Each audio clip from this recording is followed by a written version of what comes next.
जय जय श्री राधे। मैंने सद्गुरु बनाया श्री राधा रानी को, क्योंकि सद्गुरु के जो जो लक्षण हैं वह पूरे श्री राधा रानी में मुझे दृष्टिगोचर हुए थे। उद्धव श्री कृष्ण को ये बातें बता रहे थे। क्या लक्षण देखे तुमने उद्धव, और क्या लक्षण होने चाहिए गुरु में? उद्धव को संकोच हुआ, सिर झुका लिया था। नहीं नहीं उद्धव, तुम समझे नहीं, मुझे ये सब नहीं जानना। मैं जानता हूँ कि गुरु के लक्षण क्या होते हैं, पर मुझे तो अपनी श्री प्रियाजू श्री राधा के बारे में सुनना है। सुनाओ उद्धव। हे व्रजनाभ। उद्धव अब सावधान है। प्रेमोन्माद की स्थिति वृंदावन में ही नहीं है, यहाँ मथुरा में भी है। इसलिए अब बड़ी सावधानी से श्री राधा की चर्चा उद्धव करते हैं।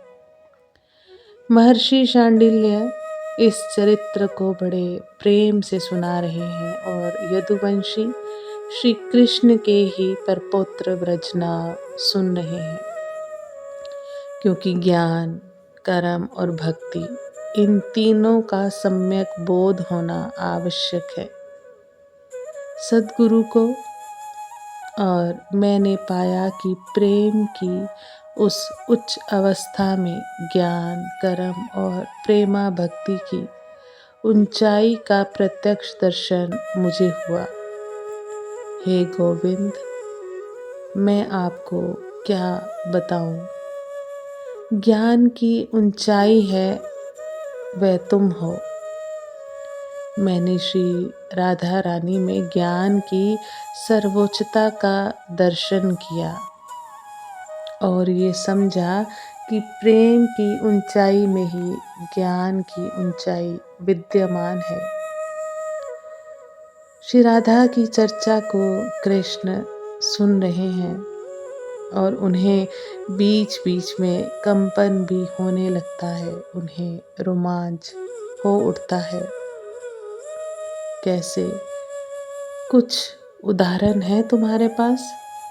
सजल नयनों से पूछा कृष्ण ने।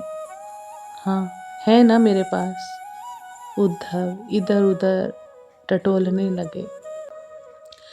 कृष्ण की कौतूहलता बढ़ती ही जा रही थी। उद्धव ने, ये है श्री राधा रानी का पत्र, पढ़िए नाथ। उद्धव ने श्री कृष्ण के हाथों श्री राधा का वो पत्र दिया। श्री कृष्ण पागलों की तरह उस पत्र को चूमते हैं, हृदय से लगाते हैं, पर जैसे ही पत्र को खोलते हैं कृष्ण, ओह, अपने आंसुओं को पोंछते हुए महर्षि शांडिल्य बोले, पत्र कौन किसे लिखे व्रजनाभ? पत्र की सार्थकता के लिए दो का होना तो आवश्यक है ना। एक पत्र लिखने वाला और दूसरा पढ़ने वाला, पर यहाँ तो एक ही है, दो है कहाँ? पर फिर भी लिखा पत्र श्री राधा ने, और ऐसा पत्र लिखा जो दुनिया में आज तक ना लिखा गया था। श्री राधा रानी बहुत रोई थी। उद्धव को पत्र देकर विदा किया तब ललिता सखी ने पूछा, क्या हुआ स्वामिनी, आप क्यों रो रही हो? तब दौड़ पड़ी थी उद्धव के रथ पीछे, पर रथ तो जा चुका था। धड़ाम से गिर गई। ललिता ने संभाला। ललिते, मुझसे गलती हो गई। मुझसे बहुत बारी गलती हो गई है, पर हुआ क्या सखी? मुझे क्या होता जा रहा है आजकल, बता ना सखी। जब वृंदावन में थे मेरे श्याम सुंदर, तब प्रेम करना तो दूर, नजर भर देख भी नहीं पाई। कभी माननी बन जाती थी, कभी रूठ जाती थी उनसे। वो मनाते, मैं ना मानती। वो दुखी हो चले जाते मेरे पास से, पर उनके जाने के बाद मैं बाबरी, रोती, तड़फती। मैं शुरू से ही ऐसी अभिमानिनी ही थी। पहले मान करना, फिर उनकी याद करके रोना, तड़पना। आज देखना मुझसे कितनी भारी गलती हो गई, पर गलती क्या हुई है स्वामिनी, कुछ तो बताओ।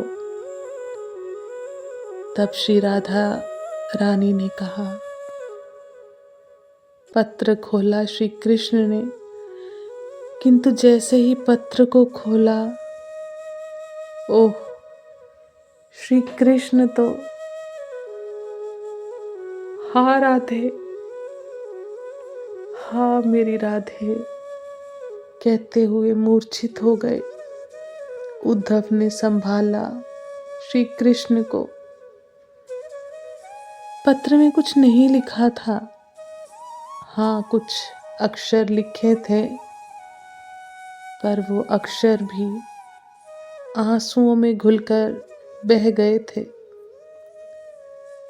पत्र काजल की कालिमा से काला हो गया था। हाँ, बस कुछ वाक्य दिखाई दे रहे थे पत्र में। वाक्यों को पढ़कर, वाक्यों को मिलाकर पढ़ा था श्री कृष्ण ने। उफ, लिखा था, हाँ राधे, हाँ राधे तुम कहाँ खो गई हो, रूठो मत। अच्छा, तुम्हारा प्रेम जीता, मेरा हार गया। अब आ जाओ मेरी प्यारी, अब आ जाओ मेरी स्वामिनी। ये कैसा विलक्षण पत्र है। पत्र लिखने से पूर्व श्री कृष्ण को याद किया होगा। बस श्री कृष्ण को याद करते ही अपने को भूल गई श्री राधा, कृष्ण बन गई, कृष्ण बनी राधा। राधा को पत्र लिखती हैं। उफ, ये कैसा विलक्षण प्रेम है। सब उल्टा पुल्टा हो गया था। हे गोविंद,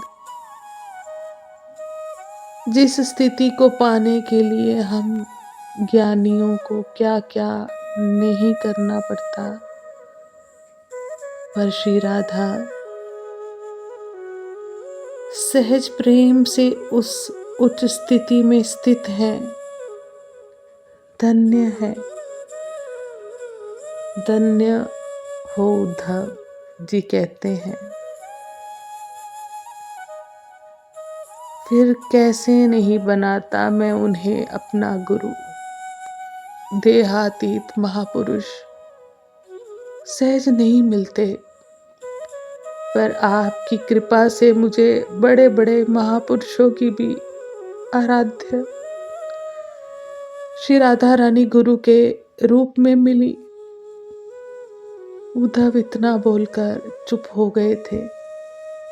और क्या गुण देखे तुमने उद्धव श्री राधा में? श्री कृष्ण ने पूछा था उद्धव से। भक्ति की आचार्य है श्री राधा रानी, प्रेम का साकार रूप है श्री राधा रानी, ये बात मुझे पता थी। हे गोविंद, आपने मुझे जब वृंदावन भेजा था तब आप बिलक उठे थे। पहली बार मैंने आपके नेत्र भीगे हुए देखे, आपकी हिलकियां फूट पड़ी थी। मैं आपका संदेश वाहक बना वृंदावन में तो चला गया, पर मैंने वहां की स्थिति जब देखी, उद्धव वृंदावन की बातें विस्तार से बता रहे थे श्री कृष्ण को। हे व्रजनाभ, 6 महीने तक रहे थे उद्धव वृंदावन। फिर 6 महीने की बातें कितनी होगी। फिर उद्धव सारी बातें एक ही दिन में बता भी नहीं सकते थे। क्या पता परिणाम क्या हो। इसलिए व्रजनाभ एक एक दिन करके उद्धव जी बताते रहे गोविंद को वृंदावन के बारे में। महर्षि शांडिल्य ने व्रजनाभ को स्पष्ट किया, हे वत्स, ज्ञान योग, कर्म योग और भक्ति योग, ये 3 योग हैं। इनको जो अच्छे से समझ लेता है बस वह मुक्त हो गया। ये कहकर मेरे गुरु बृहस्पति मुझे शिक्षा देते थे। तब मैं ये अच्छे से समझ रहा था कि पूर्णता तभी होगी जब इन तीनों का समन्वय होगा। पर वृंदावन ने मेरी दृष्टि बदल दी। जो सच्चा प्रेमी होगा उसमें ज्ञान और कर्म भी होंगे। उद्धव ने कहा, हे गोविंद, इस रहस्य को मैंने वृंदावन में ही जाना। श्री राधा रानी प्रेम है, पूर्ण प्रेम है। श्री राधा रानी विशुद्ध प्रेम है, विशुद्ध प्रेम। पर जहाँ प्रेम है वहाँ ज्ञान भी है। प्रेमी ही सच्चा ज्ञानी है, क्योंकि उसकी समझ में बात आ गई है कि मेरे प्रियतम के सिवा सब मिथ्या है और जो दिखाई भी दे रहा है वह सब मेरा प्रिय ही है। उसी की लीला चल रही है, वही है। ये ज्ञान सच्चे प्रेमी में सहज प्रकट हो जाता है। इसलिए ज्ञान सच्चे प्रेम की ऊंचाई में स्वतः है। कुछ संकोच हुआ उद्धव को, क्योंकि बोलते बोलते प्रेम का उपदेश ही करने लगे थे वो श्री कृष्ण को। बोलो उद्धव, मुझे अच्छा लग रहा है तुम्हारा बोलना। उद्धव के चेहरे को छुआ श्री कृष्ण ने। संकोच मत करो भाई, बोलो, बताओ। तुम कुछ कह रहे थे मेरी श्री राधा के बारे में। बोलो उद्धव, क्या कह रहे थे तुम? प्रेम का रूप तो है ही है मेरी राधा। ज्ञान प्रेम में सहज है, पर तुम कह रहे थे कुछ कर्म की बातें। कर्म योगिनी है मेरी राधा। उद्धव, प्रेमी आलसी नहीं होता। वो सदैव उत्साहित और दिव्य ऊर्जा से भरा रहता है। बाहर है, देखने में भला रोता बिलखता दिखाई दे पर कमजोर नहीं है। प्रेमी अपने आप को मिटाकर प्रेम किया जाता है, फिर कमजोर कैसे हुआ? श्याम सुंदर ने उद्धव के मुख से सुनना चाहा। श्री राधा रानी के इस रूप को भी तब उद्धव सुनाने लगे थे। मैं आपके कहने से वृंदावन गया था, मजबूरन गया था। आपकी आज्ञा मेरे लिए सब कुछ है, इसलिए गया था। आप बिलख रहे थे, मेरे लिए वो असहनीय था। मैं जब वृंदावन गया, संध्या की वेला थी, ग्वालों से मिला। नंद महल मुझे बता दिया था। मैं महल में जाकर मैया बाबा सबसे मिला। रात भर आपकी ही चर्चा होती रही। प्रातः सूर्योदय से पूर्व मैं बाहर निकला। तब मैंने जो स्थिति देखी वृंदावन की, मुझे बड़ी विचित्र लगी थी, क्योंकि मैंने गोविंद आपको बिलखते रोते देखा था, पर वृंदावन की स्थिति, वो पहला दिन था वृंदावन में मेरा। रंगोली सब गोपियों ने अपने अपने घरों के बाहर निकाली थी। आंगन को गोबर से लीप रही थी गोपियां। उनकी सुंदर चोटी धरती को छू रही थी। सुहागिन का पूरा श्रृंगार की हुई गीत गाती। कोई आंगन लीप रही है तो कोई माखन निकाल रही है। ये सब दृश्य मैंने देखा गोविंद, मुझे अजीब लगा। आप इनके लिए रो रहे हो, पर ये लोग अपने आप में ही खुश हैं। सारे कार्य इनके हो ही रहे हैं, रुख तो आप गए हो। मेरे वृंदावन का वह प्रथम दिन था, मुझे ऐसा ही लगा। किंतु मैं जब धीरे धीरे प्रेम तत्व को समझने लगा, श्री राधा रानी की वो सखी ललिता सखी, उन्होंने मेरे ऊपर बड़ी कृपा की। उद्धव कह रहे हैं, एक दिन बरसाने में ब्रह्मांचल पर्वत में हम दोनों बैठे अपनी अपनी चर्चा कर रहे थे। मैंने ये बात कह दी ललिता सखी से कि उधर गोविंद रो रहे हैं, बिलख रहे हैं, और आप लोगों को तो मैंने देखा, सब कुछ व्यवस्थित चल रहा है। आंगन भी लीपा जा रहा है, आंगन में रंगोली भी काढ़ी जा रही है, माखन भी निकाला जा रहा है, केश सज्जा भी की जा रही है। मैं अपनी बात पूरी कर भी नहीं सका था कि ललिता सखी उठकर खड़ी हो गई। मैं भी उठ गया। पूरे ब्रह्माचल पर्वत की ओर दृष्टि घुमाई थी ललिता ने। आज हम वाणी को यही विश्राम देते हैं।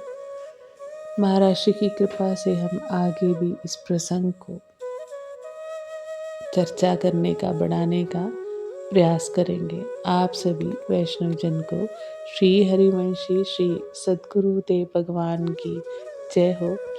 जय जय श्री हरिवंश।